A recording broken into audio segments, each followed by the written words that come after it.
Albi Casino, inaming hindi apektado sa pagkamatay ng nanay ng dating girlfriend na si Andy Eigenman. I don't think my presence would be welcome there, so basta ako makikiramay, diba? Thank you very much, Albi. Tahasang sinabi ni Albi Casino na hindi siya nakiramay sa pagkamatay ng aktres na si Jacqueline Jose.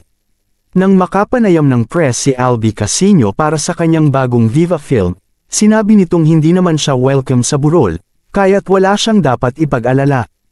Ayon dito, unang-una I just want to say rest in peace Miss Jane sa condolences sa mga taong nagmamahal sa kanya pero like hindi naman ako apektado doon. My presence will not be welcome there, so bakit ako makikiramay? Ito ang matapang na pahayag ng aktor at sinabing hindi siya natatakot dahil yun daw ang kanyang katotohanan. Matatandaan na nadawit dati ang pangalan ni Albi sa pagbubuntis ni Andy Eigenman. Nasira noon ang career ni Albi Casino at nabuwag ang love team nila ni Catherine Bernardo. Sobrang dami ng paparating na projects ni Catherine Bernardo at Albi Casino noon ngunit ito ay nawala na parang hangin dahil sa isyu na kinasangkutan.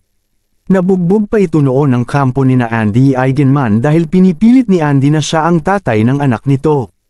Hanggang sa lumabas ang katotohanan na si Jake Ejercito pala ang tunay na ama ng anak ni Andy Eigenman. Ayon kay Albi Casino, wala siyang natanggap na sorry or paghingi ng patawad galing sa kampo nila Andy Eigenman lalo na ang namayapang si Jacqueline Jose. Kaya naman, ayon sa komento ng mga tao sa social media, valid ang nararamdaman ng aktor at may karapatan siyang magalit sa mga ito. Hindi naman kasi naging madali ang buhay ni Albi matapos ang kontrobersya. Nawala sa kanya ang kanyang papausbong na career at nagalit sa kanya ang mga tao noon. Sa ngayon, mas focus si Albi Casino sa kanyang mga bagong projects lalo na't sumisikat na uli ito dahil isa ito sa bida ng teleserye na Can't Buy Me Love.